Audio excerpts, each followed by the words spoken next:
It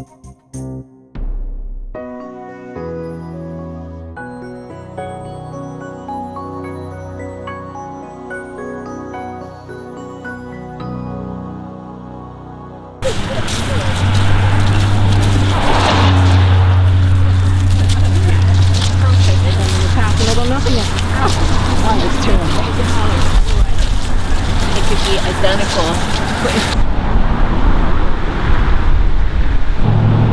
In the last 15 years, thousands of U.S. police officers, ICE agents, Border Patrol, and enforcement executives have traveled to Israel to exchange policing techniques with the Israeli police, the Israeli Defense Force, and to learn how the Israeli military and those personnel responsible for maintaining the occupation do that.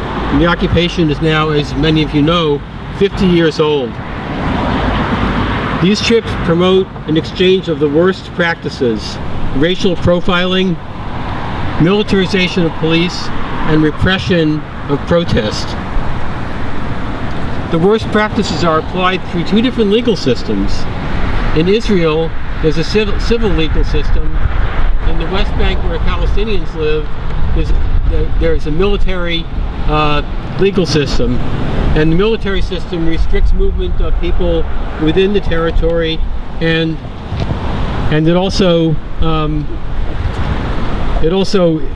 incarcerates people without charge for long periods of time. So it's and it actually when cases when people are actually brought to trial, 99% of the people who are brought to trial are convicted in the military system. So it's really a rigged system when it even plays out, in addition to the violence that happens.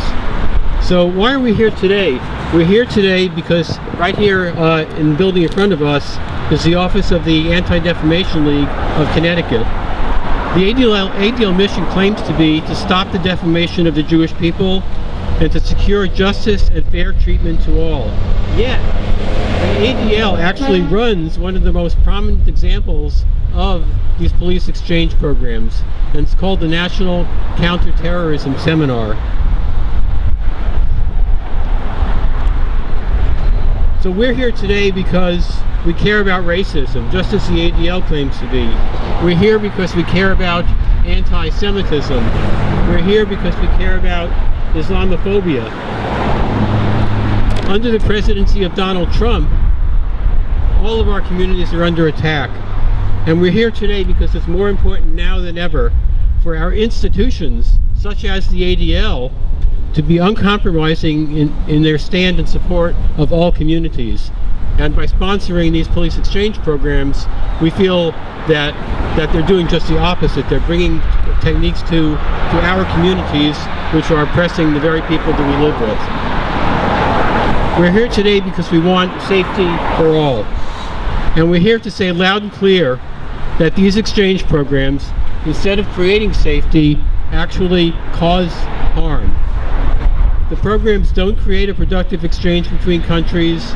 They glorify and reinforce the oppression and racist practices both in the U.S. and in Israel. They're rooted in the idea that safety for one group can be achieved by violence against others. And so we say we're here to demand safety through solidarity. Safety through solidarity. End the deadly exchange. End the deadly exchange. What we'd like to do next is talk a little bit about the tactics that are used by the Israeli police and which are being transferred in these exchanges to our own security forces, and highlight some of the tactics, and also talk about some testimonials from people who have suffered because these tactics are in use.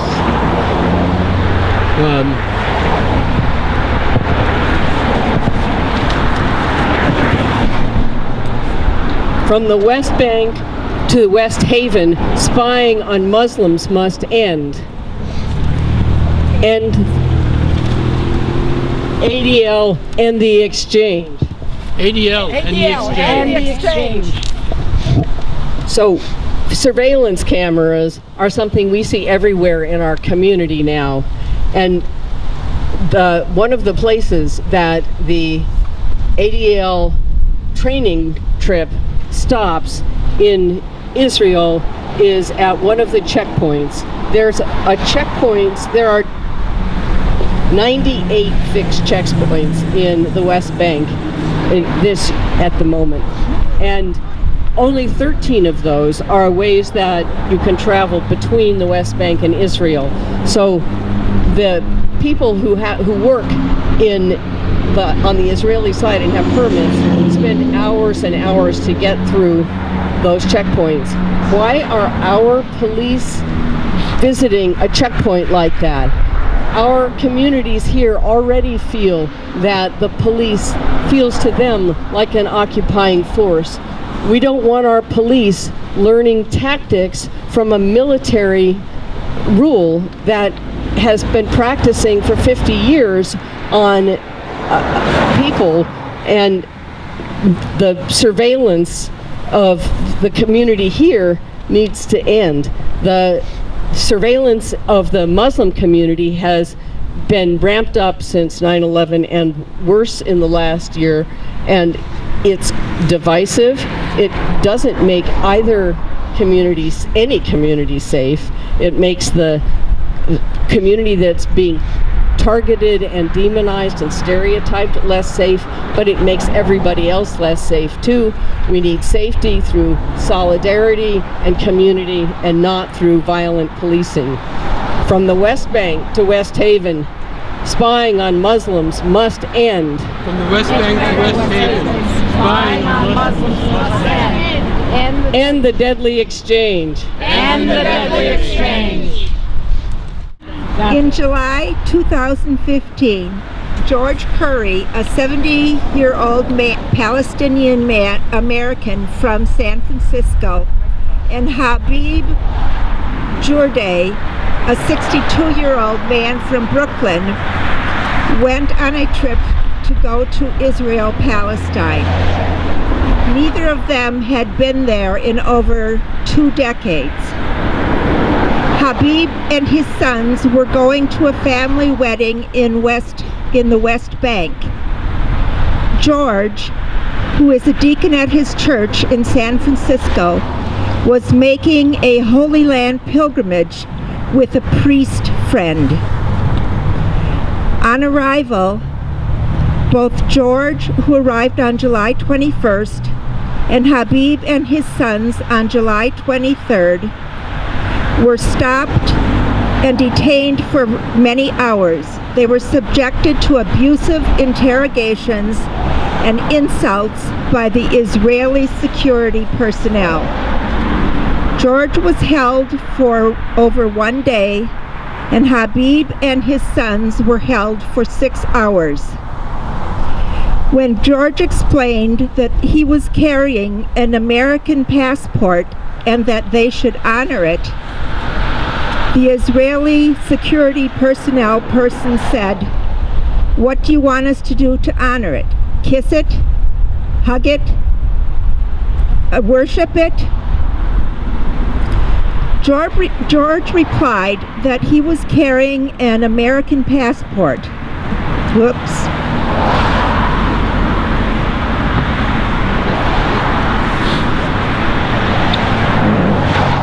When they were finally at the end, they were not allowed to enter Israel. They were told that because they were of Palestinian descent, they needed to get a Palestinian ID, and that Palestinians were only allowed to enter through Jordan at the Allenby Bridge. In the end, ultimately, neither one of these men was able to enter Israel. On Habib's detention paper, it was stamped, "Prevention of illegal immigration considerations." From Bradley Airport to Ben Gurion, racial profiling is wrong. From Bradley Airport to Ben Gurion, racial profiling is wrong. ADL, end the deadly exchange. ADL, end the deadly exchange.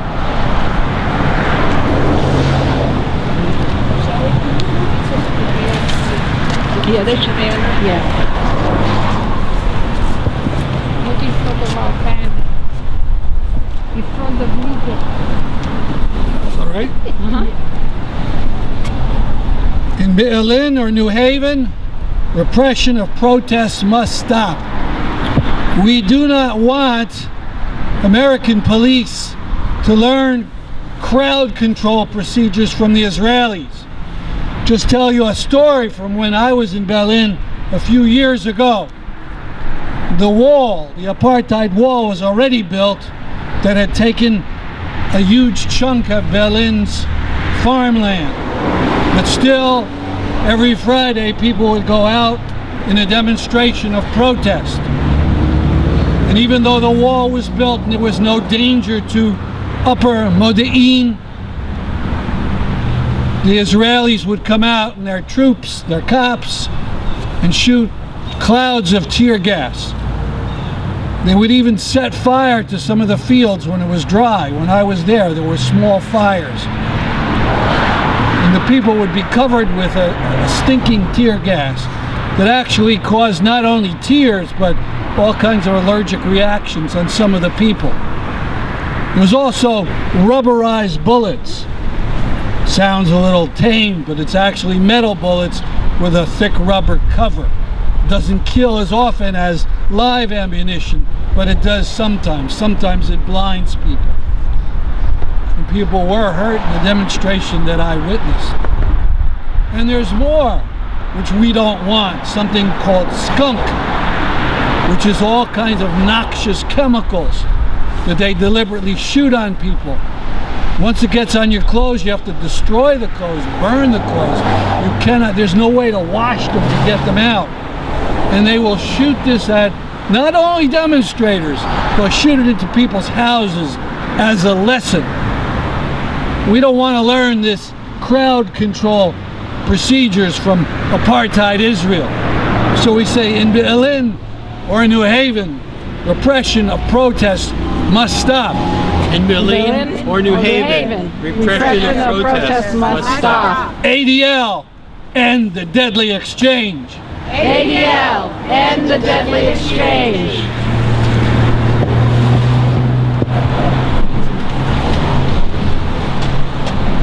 Right there. ADL, ADL, we are here to deliver we are here to deliver a national petition a national petition signed by 20,000 people signed by 20,000 people demanding that you end demanding that you end the U.S.-Israel police exchange programs. the U.S.-Israel police exchange program. We call upon the ADL We call upon the ADL so that you hear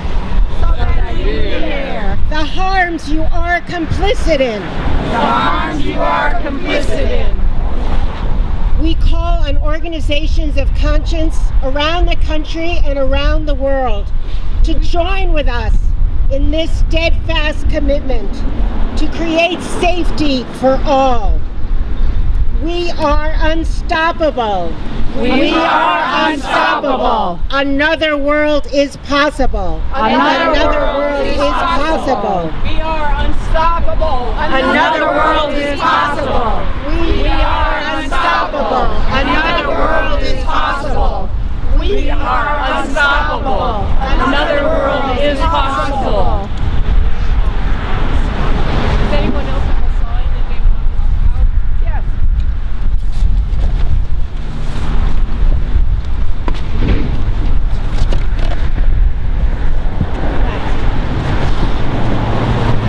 From Southport to Jerusalem, military weapons must go.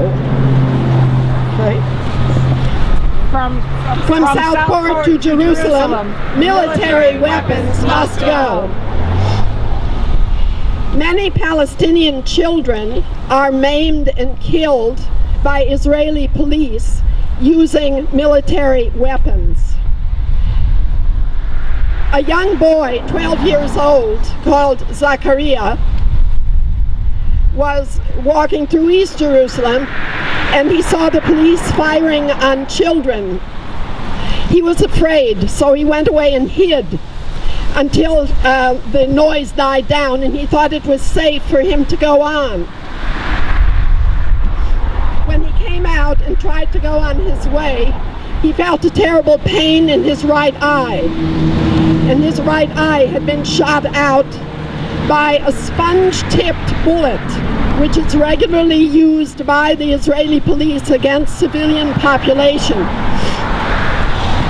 He lost the sight of his right eye permanently.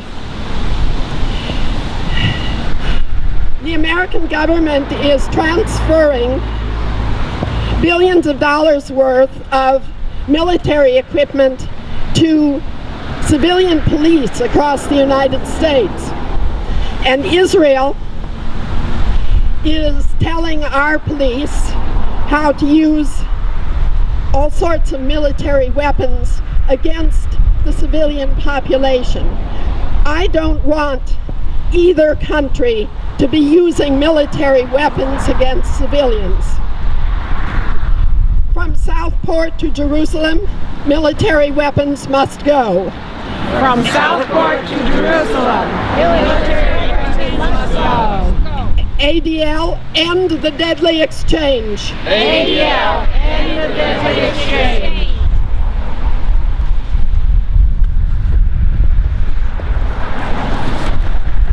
We have another, Henry? You don't have to say anything, you just say that. That's good.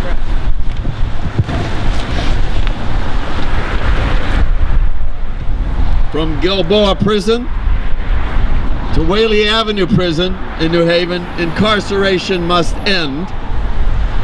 ADL, end the deadly exchange. ADL, end the deadly exchange.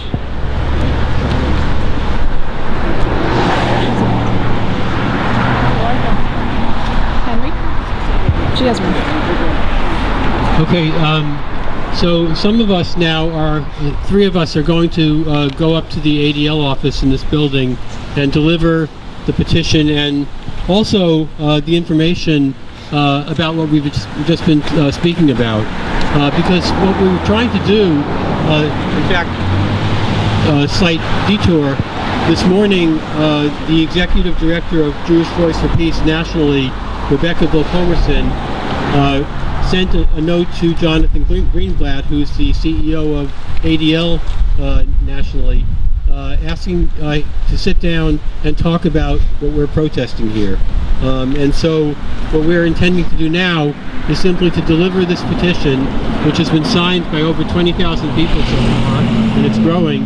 We'll deliver the petition along with some information about the programs, the very programs that the ADL is conducting, that some folks who work for the ADL don't even know what this is all about. And so we're informing them about their own programs. So so a couple of us will go up now, and the rest of you can we'll keep talking because there's a lot more information to convey. So I think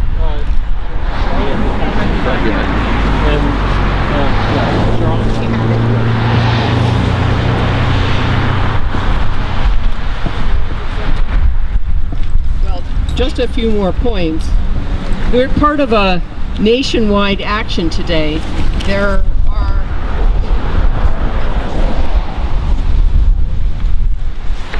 We're part of a nationwide action.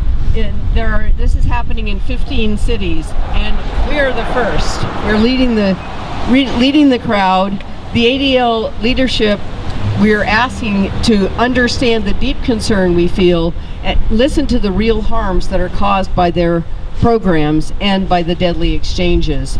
Today, Rebecca Vilkomerson has asked for a meeting with Jonathan Greenblatt, who's the CEO of the ADL to talk about stopping these programs. Around the country, the Jewish Voice for Peace chapters are amplifying that message.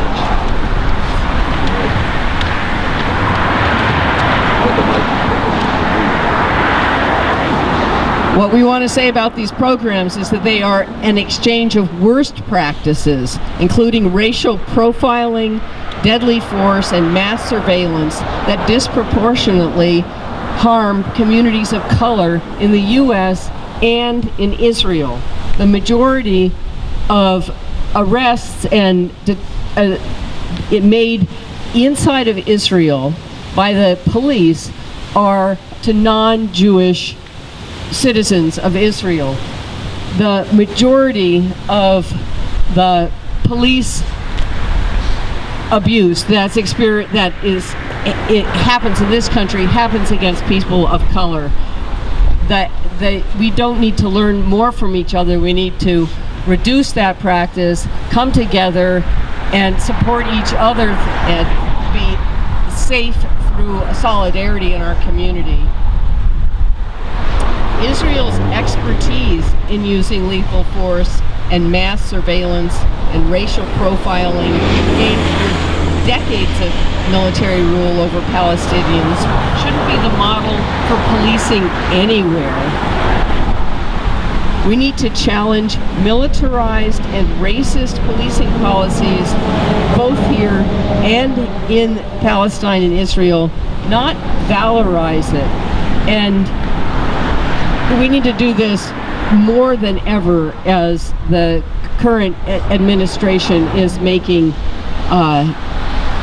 glorifying the use of violent tactics and demonizing protest. We're deeply, deeply concerned that an organization whose mission is to be a civil rights organization that says it is working on behalf of all people is promoting a program that learns from a country that routinely violates human rights. We're working towards a world in which safety is not created for some through violence for others, one in which people can experience true safety and freedom.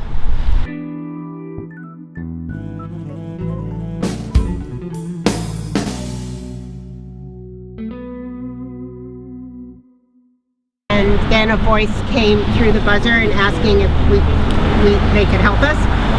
Shelley identified that we wanted to deliver a letter. He said for security reasons we were not allowed, that letter would have to go through the New York City office or the emails. We told him that the New York City office was receiving the same letter, and then he thanked us, and then Shelley asked could we tell him the contents of the letter. Shelley gave a beautiful rendition of the contents. The man, his voice on an intercom, thanked us. And I asked if, I said we were looking forward to continued dialogue. We would like to keep this conversation going. He laughed and thanked us.